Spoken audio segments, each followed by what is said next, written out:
With MSO News Sports, I'm Rick Moore, and really thrilled now to be talking once again with the Cape Ann Museum Director, Oliver Barker. But this time, you get to see his enthusiasm as well as listen to him, and also to the librarian and archivist, the Chief Librarian, Trenton Carls at Cape Ann Museum. And Oliver, I want to thank you very much for taking the time once again. I am thrilled to be able to interview you and anybody you suggest because of what's going on over there at the museum. And in general, what is happening right now? Because the last time we talked, it was just before the Edward Hopper exhibition. It was, and so now we're in the month of December. The museum's had 63,000 visitors this year. 36,000 of those came during the Hopper show. But I mentioned that because the museum is really taking a much more, it's much more present in the community. And that's where today's exhibition that we're focused on, Above the Fold, which has been led by our head librarian and archivist, Trenton Carls, along with two wonderful colleagues, Catherine Miller and Megan Squibb, is really important because the exhibition is about showing and showcasing the stories of the people from these last 4 decades that have called Cape Ann home. It's a really rich exhibition of over 175 photographs, all drawn from the collection of the Gloucester Daily Times. This is a wonderful gift that came to the museum of over 1 million images in 2021. And Trenton and his team have been steadily digitizing those and processing them. And it's a wonderful project, and I encourage everyone to come see it because, as I say, they are the stories of the people of this place that are so important to us as an institution. You mentioned the attendances you've had so far, and this brings me to my complaint that I warned you about. When I was on Pleasant Street this summer driving my car, you don't know how many times I had to stop at that crosswalk to see so many people going to the museum and coming out of the museum. And Oliver, it was a daily occurrence, and every time I did that, I just smiled and said, "Boy, this is really cool." It is really cool. My office overlooks the street, so I saw it firsthand, and quite often would pop out to help direct traffic when it seemed necessary. It is wonderful. I mean, obviously, it's been a banner year for the Cape Ann Museum. In 148 years, we've never had so many visitors. And what really warms my heart is that we've heard from so many local businesses about how the exhibition brought huge foot traffic to their stores as well. And that's so important because as we know, museums, and particularly the Cape Ann Museum here in Gloucester, can be a real driver of cultural tourism. And we're just delighted to hear that people saw the effects of that in their own businesses here on Main Street. You know, as a taxpayer who lives in the city, I'm happy to hear that. So I really appreciate that. That's awesome. All right, I want to talk with Trenton Carls now, who is the archivist and your head librarian. And Trenton, first of all, welcome to MSO. Can you give me a little background on how you ended up at the Cape Ann Museum, maybe where you're from, education, that kind of thing? Absolutely. And thank you also, Rick, for having us. This is a real pleasure to get to speak about this exhibit that we've been working on for so long and share, all the excitement that we're feeling here with you and your viewers. So I come from Illinois. I was born and raised in central Illinois in the cornfields of that wonderful world. When I was 18, I moved to Chicago. I eventually got my master's of library information science at Dominican University, which is just outside of Chicago. And eventually, I made my way out here to Cape Ann. I've told this story a lot over the past weekend because it's so integral to our process here. But I started at the museum just over 4 years ago on November 12th, 2019. And I remember it so clearly because I had 1 week of calm and happiness until a gentleman with the backwards baseball cap and sunglasses on his head and a camera slung over his shoulder walked into the library and archives and said, "My name is Paul. I work at the Gloucester Daily Times. We would like to give you all of our photographs." And that began this 4-year-long project of not only building this exhibit eventually, but also to obtain these documents that showcase the history of Cape Ann through photographs. So that's kind of what kicked everything off. We had a pandemic in the middle there that slowed things down. And as Oliver mentioned, in 2021, the actual gift was made formal. And what happened during that time period was, we went through the GDT offices, we dug in every closet and corner and basement that we could find, and we found as much as we could. And what it ended up being was a more or less complete documentation of the photographs that were taken by these photographers from 1973 to 2005. It was very encompassing, and there's a lot to that, but well, needless to say, the main thrust of this interview is, of course, to promote that, and I want to do that. But I'm very curious about your job, Trenton, because reading in the Gloucester Times, we're talking about more than 20 pictures that you had to go through. How do you catalog it? How do you archive it? How do you select what is going to become new history as opposed to what old history was? Yeah, we're very fortunate in that the Librarian Archives here at the museum has a long legacy of excellent librarians and archivists who have begun this work in years past. In 2004, the GDT actually gave an initial gift, and GDT is the acronym for Gloucester Daily Times for those who don't know it, to the staff of the first full-time staff photographer, Charlie Lowe's images. So those were gifted in 2004, and then the procedures were started to be laid out at that point. Those were only about 30,000 images, so we had to spread that out to be a little bit bigger and more robust. But the job, we hadn't tackled anything like that before. We were very fortunate, thanks to outside support, that we were able to bring back the position of photo archivist. It had become dormant over the years after the previous photo archivist had passed away. So we were able to bring that position back, and that's Megan Squibb, who is our current photo archivist and was integral into this exhibition. And so with her on staff, we were able to start sorting through these negatives in the ways we knew best. Chronological order is the easiest way to start. But what we started to find after we really dug in is that there were these names associated with these photographs that really started to tell a story. You could see, one name up into a very specific date, and then they were gone, and then there was another name. And so diving into that history and that lineage of staff photographer is really how we got to our current organization of the collection, which is by a photographer. So each individual has their own, in a sense, photo archive. I'm going to pronounce archivist correctly from now on. Thank you. It's my dad calls it an archivist, so it's okay. Well, better than an anchovy. I just Oliver, I want to get back to you to ask you a general question about how this all comes about, because during the summer interview, you warned me that there are programs maybe a year, 2 years down the road that are in the making now, and it sounds like this was one of those projects. It was. Many of these exhibitions, Hopper included, takes many people and many years to bring about. In the case of the Hopper Show, of course, that was a loan exhibition where we borrowed 64 other works to join the one Hopper that the Cape Ann Museum owns. In the case, of course, of Above the Fold, these are now fortunately 1 million images that we own, and that we have the wonderful privilege to steward and to safeguard.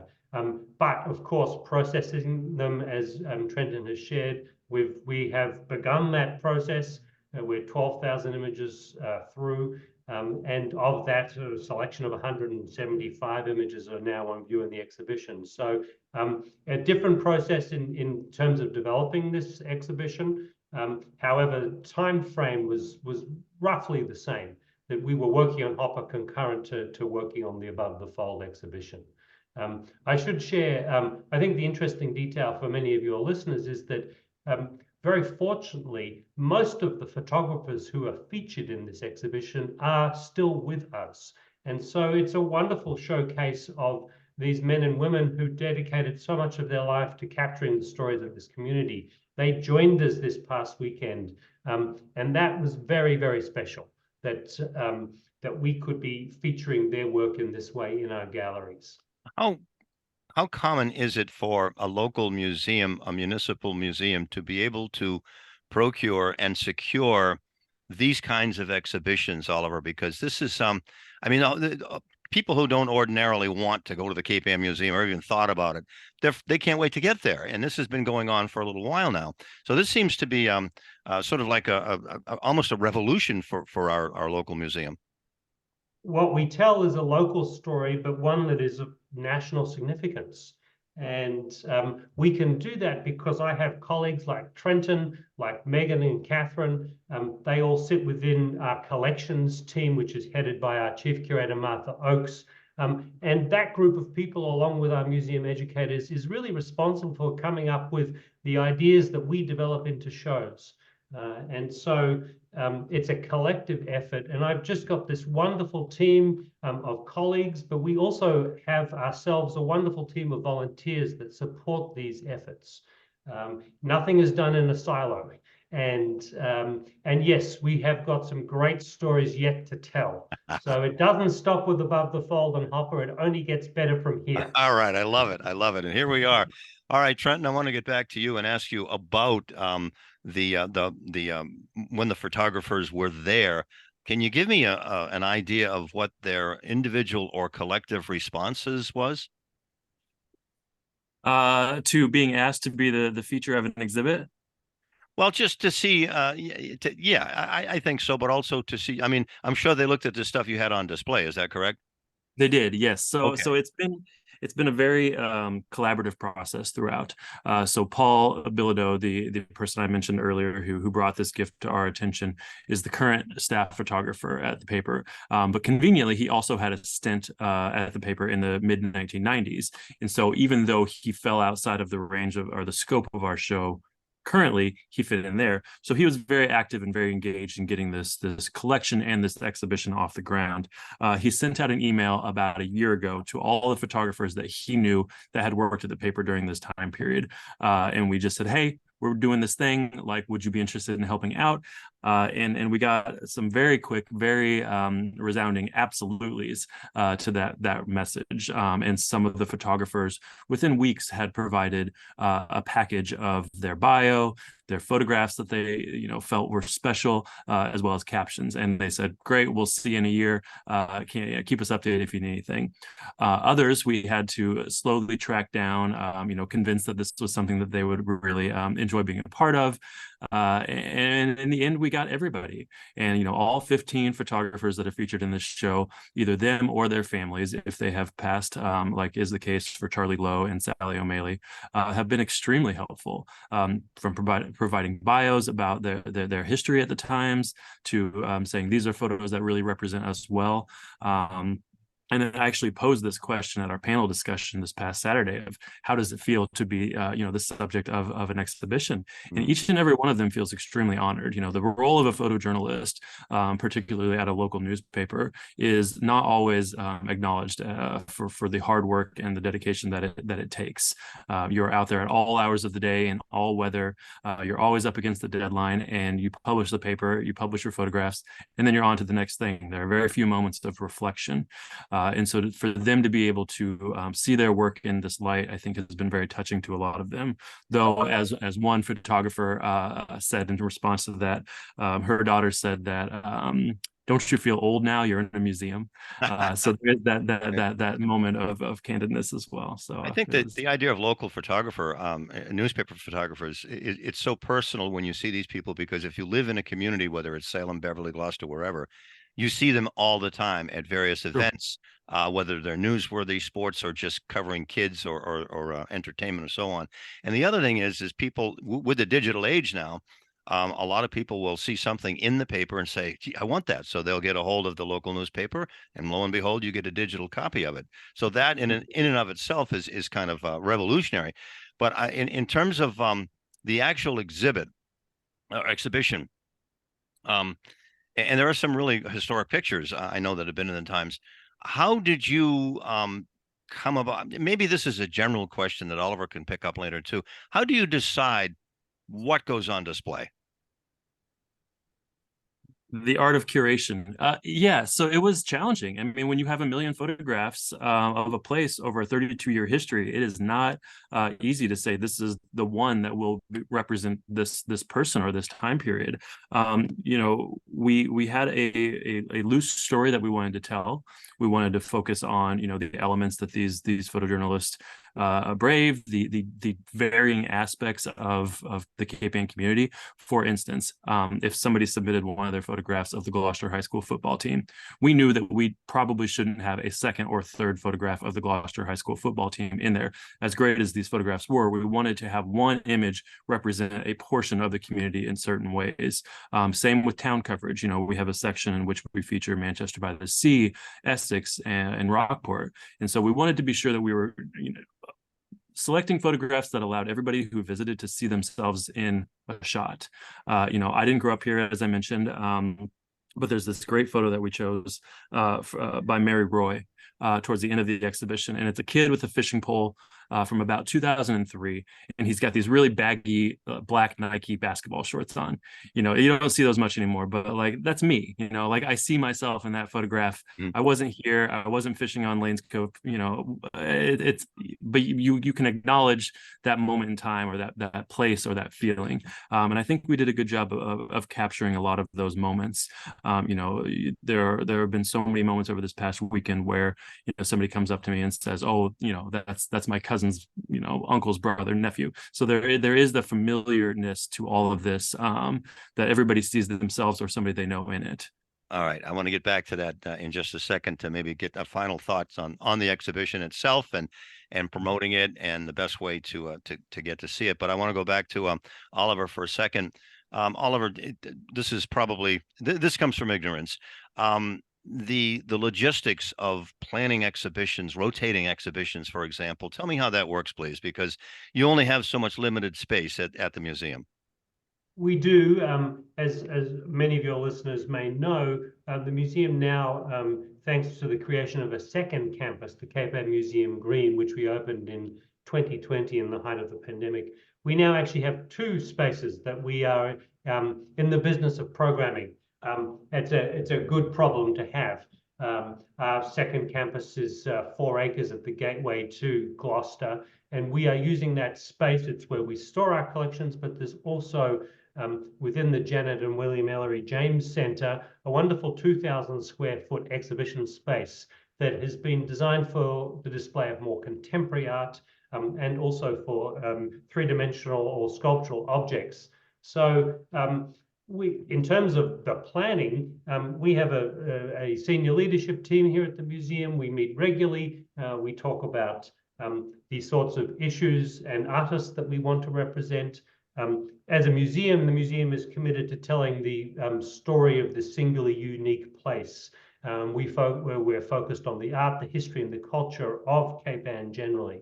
And so that is a very strong mission. And so we are very mission driven and always looking for stories to tell within that framework. So there are exhibitions that have a much shorter gestation period than 4 years, but many of these big shows, which we put on with great intention, do take time to develop. Okay. Trenton, excuse me. Tell me, please, about the exhibition itself, logistically, where it's located within the museum, how do people get to see it, and what are they going to see? Okay, so the exhibition is up on our third floor of the museum at 27 Pleasant Street. It is in the same space that the Edward Hopper exhibition was. And you can come visit the museum each Tuesday through Saturday from 10 a.m. to 5 p.m. and Sunday from 1 to 4 p.m. What they will see is a look back through the photography and photojournalistic history of Cape Ann for a 32-year period. It is important to point out that it is 32 years. We don't have the GDT photographs prior to 73, and the Gloucester Daily Times and North of Boston Media Group has retained the photographs from 2006 to present. We may get those at a later date, but for now we're focused on these 32 years. And when you walk in, you're introduced to kind of the legacy of the photojournalistic department at the Gloucester Daily Times. So Charlie Lowe, we reflect on his time at the paper and kind of what he did for the newspaper, and to change that from being, you know, these static events to the more dynamic and artistic captures that he was able to obtain.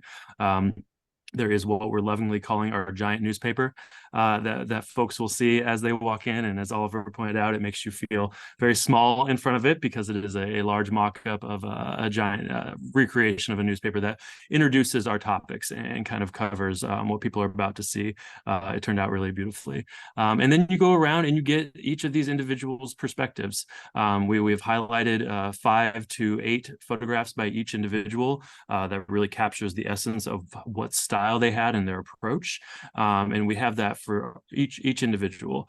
We also look at the evolution of the technology that these photographers were using. So on the cases throughout the gallery, you see the early 35mm film cameras. You get to see how development in the darkroom took place. One of the areas of there is the enlargement and making contact sheets was not something I could visualize until I actually saw it in process, and so we worked through that up until, of course, the digital transition. And so, you know, in 2002, Mike Dean, the staff photographer, makes the proposal to say we need to switch to digital, and they do immediately, and the benefits were instant. So you get to see the early digital cameras and things like that. We also have 2 fun interactives. We have a light box display in which you can see negatives, see the contact sheets, see the prints, and then see the final newspaper above it, which kind of helps you visualize that entire process. And then we have a photo assignment interactive, in which people can give the current staff photographer a photo assignment to shoot that we hope will be actually published in the paper at a future date. So there's a lot to see, a lot to take in, but at the end of it, it's just a lot of beautiful photographs and a great story, I feel. Anybody living on Cape Ann, or at the North Shore for that matter, has got to see this, because everybody's familiar with Charlie Lowe and all the people who have followed after. One final question, Trenton, about the photojournalism. Like artists, does each journalist have a certain, as you mentioned, style that you recognized or that you could describe? I'm not asking you to, but that could be described. Yeah, each one is extremely unique. You know, I got to the point when we were flipping through these negatives and through these prints, because I could see the photograph and I could tell you exactly whose it was. I mean, part of that is era. You know, Jim Mahoney, who was the first photographer after Charlie Lowe, had a very distinct style. There's this thing called the fist of God, that when you're developing in a dark room, you're putting your fist over the subject and it's burning the edges around it, and so it leaves this kind of glowing space right around the subject. He said that was really popular during his time period, and it's very evident in a lot of his images, up through Josh Reynolds in the late 1990s, who was a self-described risk taker, climbing up on the top of schooner masts, on top of a Ferris wheel, and you're really seeing these dynamic shots that you can tell take a lot of bravery to do. So yeah, each one brings their own style, their own favorite subjects. We have Mary Roy to round at the exhibition, who loves capturing the interesting and fun faces of children, you know, and she has a real knack for grabbing that moment. So it's really great to see them all together in a gallery and see how that process has changed over the past 32 years, but also to celebrate their uniqueness. That is tremendous. That I can't wait to get over there myself and see it. I'm happy when I can recognize Beethoven on the radio and say, "Hey, I know that one." So that's pretty cool. Before I finish it up with Oliver, Trenton, is there anything else you'd like to mention, either about the exhibit, the exhibition, your job, or the museum itself? Sure, and thank you for asking. You know, these photographs, while Oliver mentioned that we have 175 of them up on the walls, the remaining million are down here in the library and archives at the lower level of the museum. As he mentioned, also, we are in the process of organizing and digitizing these. If you know the date in which your photograph was taken and placed in the paper, we can probably find it for you. And we have digitized over 12,000 of these, and they're actually available online at the museum's new digital collections page called Cortex. So you can find that with a quick Google search, and it is from our website as well. So we'll be adding more every day as a collection that we're excited to continue to dig into. We could have done this exhibit in 5 years and had an entirely different crop of images. And so it's going to just continue to reveal exciting, wonderful quality images. Tremendous. And Oliver, the same question to you, sir. What else would you like to mention about either this exhibition or the museum in general? Because you do have on the website many ongoing programs as well. Yeah, lots of exciting things coming up, particularly in this next year. But I know today's conversation is really about Above the Fold. So I would just encourage anyone to avail themselves of the museum as their resource. And please make a point of joining us between now and March the 17th, when this exhibition will close. It's a really wonderful exhibition. Trenton and our other colleagues have done a tremendous job in putting a very thoughtful selection of images together. It's a wonderful showcase of almost contemporary Cape Ann, and so I hope people will come and see the exhibition. I'll draw attention to the fact that next weekend is going to be Middle Street Walk here in Gloucester, and so anyone who's able to is certainly welcome to visit the museum throughout the day on Saturday, December the 9th, and we would love to see people here. So there's always a lot happening. Our website's a great resource to keep everyone up to date, but do come see the show. We've got it for another couple of months, and it's a really tremendous exhibition.